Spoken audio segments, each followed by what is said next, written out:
నమస్తే, welcome to news cafe. నేను రవి. ఈరోజు వివిధ దినపత్రికల్లో ప్రచురితమైనటువంటి కథనాలపై సవివరమైన విశ్లేషణ ఈ న్యూస్ కేఫ్లో చూద్దాం. ఇక ముందుగా ఈనాడు దినపత్రిక విషయానికి వస్తే, చివరి ఎత్తులో ఉద్వేగం, 18 ఏళ్లకే ప్రపంచ ఛాంపియన్, చరిత్ర సృష్టించిన Dommaraju Gukesh, world chess title గెలిచిన పిన్న వయస్కుడిగా రికార్డు, ఆనంద్ తర్వాత విశ్వవిజేతగా నిలిచిన భారతీయుడిగా ఘనత, హోరాహోరీ పోరులో లిరెన్ పరాజయం.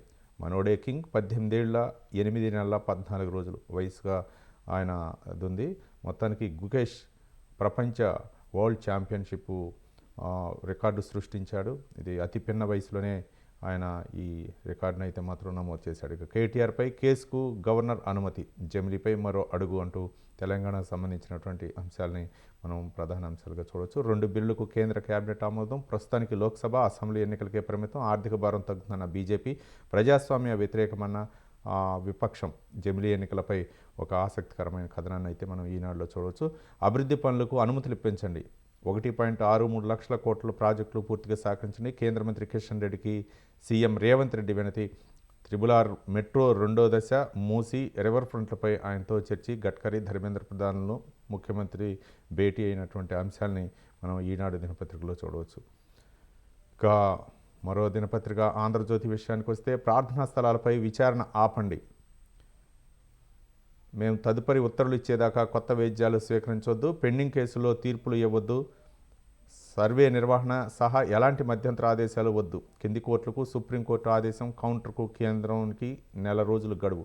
విశ్వవిజేత గుకేష్, ప్రపంచ చెస్ ఛాంపియన్, భారత గ్రాండ్ మాస్టర్, 18 ఏళ్ల పిన్న వయసులోనే చరిత్ర సృష్టించారు. డిఫెండింగ్ ఛాంపియన్ లిరెన్పై గెలుపు చారిత్రాత్మకమైనటువంటి ఒక విజయాన్ని అయితే నమోదు చేసినటువంటి అంశాన్ని మనం ఆంధ్రజ్యోతి దినపత్రిక చూడవచ్చు. జమిలీకి సై, లోక్సభ అన్ని అసెంబ్లీలకు ఒకేసారి పోలింగ్. 2 సవరణ బిల్లులకు కేంద్ర కేబినెట్ ఆమోదం. వచ్చే వారమే పార్లమెంట్లో ప్రవేశపెట్టే ఛాన్స్, వెంటనే జేపీసీకి వెళ్తుందంటున్న బీజేపీ వర్గాలు. ఇక అనుమతులకు నిధులు ఇవ్వండి, హైదరాబాద్ శ్రీశైలం ఎలివేటెడ్ కారిడార్ నిర్మించండి, ఆర్ఆర్ఆర్ సాంకేతిక ఆర్థిక అనుమతులు ఇవ్వండి, హైదరాబాద్ విజయవాడ రోడ్డును విస్తరించండి, 1.63 లక్షల కోట్ల రూపాయలు పెట్టుబడులకు ప్రాజెక్టులకు సహకరించండి అంటూ ఒక కథనాన్ని చూడవచ్చు. ఇక బీసీ నివేదికపై ప్రత్యేక కసరత్తు, జిల్లాల పర్యటనకు భేటీలు ఇప్పటికే పూర్తి, వివరాలతో ప్రాథమిక నివేదిక సిద్ధం, కులగణన వివరాలు సేకరించాకే ఎంత మేర రిజర్వేషన్ ఇవ్వాలో సూచించే అవకాశం, ప్రభుత్వానికి 2 దఫాలుగా నివేదిక.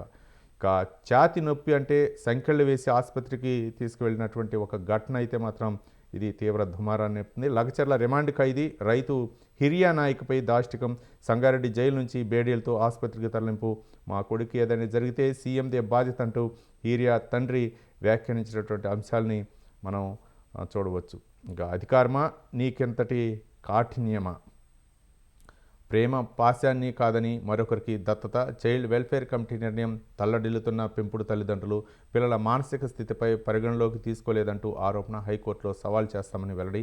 మట్టి కట్టవద్దు, రబ్బర్ డ్యాం మేలు, మేడిగడ్డపై ఇంజనీరింగ్ నిపుణుల సూచన, భారీగా వరద వచ్చినా ప్రమాదం ఉండదని వెల్లడి అనేటువంటి అంశాలని మనం చూడవచ్చు. మరో దినపత్రిక నమస్తే తెలంగాణ విషయానికి వస్తే, జమిలీకి కేంద్ర కేబినెట్ ఆమోదం, వచ్చే వారమే పార్లమెంటు ముందుకు 2 బిల్లు అంటూ ఒక కథనాన్ని అయితే మనం చూడవచ్చు. ఇక లగచర్ల రైతుకు సంఖ్యలు, గుండెపోటు వచ్చిన బేడీలతోనే దవాఖానాకు తీసుకువెళ్ళినటువంటి అంశాన్ని బ్యానర్ ఐటమ్గా ప్రచురించింది. ఇక మా కుమారుడికి ఏదైనా జరిగితే మాత్రం అది సీఎంతే బాధ్యత అంటూ హీరా నాయక్ తల్లిదండ్రులు వ్యాఖ్యానించినటువంటి కథనాన్ని మనం చూడవచ్చు. ఇక అవమానీయ ప్రవర్తన క్షమార్హం కాదు, అండర్ ట్రయల్ ఖైదీల హక్కుల ఉల్లంఘనే, హైకోర్టు సీజే సుమోటోగా తీసుకోవాలని దీనిపై బీఆర్ఎస్ వర్కింగ్ ప్రెసిడెంట్ కేటీఆర్ వ్యాఖ్యానించినటువంటి వ్యాఖ్యల్ని ప్రధాన అంశాలుగా చూడవచ్చు. 50% ధాన్యం కొనలే, లక్ష్యం 91 లక్షలు, కొన్నది 40 లక్షల టన్నులు, ముగింపు దశకు చేరుకుంది కొనుగోలు ప్రక్రియ, మరో 8 నుంచి 10 లక్షల టన్నులు వచ్చే అవకాశం, సకాలంలో సమర్థంగా కొనుగోలు చేపట్టిన ఫలితం, మెజార్టీ ధాన్యం ప్రైవేటు వ్యాపారుల గుప్పెట్లోకి వెళ్ళినట్లు ఒక కథనాన్ని అయితే మనం చూడవచ్చు. ఇక ఆంధ్రప్రదేశ్ విషయానికి వస్తే, ఆంధ్రప్రదేశ్ ఉన్నటువంటి అంశాలను ఈనాడు దినపత్రిక అయితే, పని చేస్తే ప్రోత్సాహం లేకపోతే నమస్కారం అంటూ కలెక్టర్లపైన అలాగే అధికారులపైన సీఎం చంద్రబాబు నాయుడు వ్యాఖ్యానించినటువంటి వ్యాఖ్యలను చూడవచ్చు. ఇక మనోడే కింగ్, 18 ఏళ్లకే ప్రపంచ ఛాంపియన్, చరిత్ర సృష్టించిన దొమ్మరాజు గుకేష్. ఇక జమిలీ ఎన్నికలపై మరో అడుగంటూ మరో ఆసక్తికరమైనటువంటి కథనాన్ని మనం చూడవచ్చు.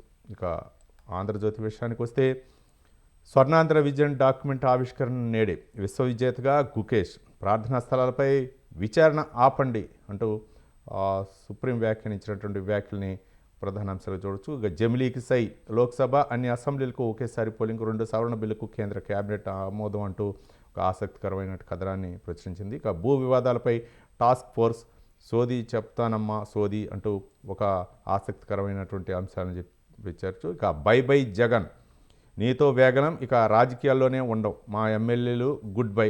మాజీ ముఖ్యమంత్రి వ్యవహార శైలిపై తీవ్ర అసంతృప్తి, రాజీనామా లేఖలు పంపిన అవంతి గ్రంథి, 5 నెలలకే పాలకపక్షంపై ఎదురుదాడి సరికాదంటూ ఒక ఆసక్తికరమైనటువంటి కథనాన్ని మనం చూడవచ్చు.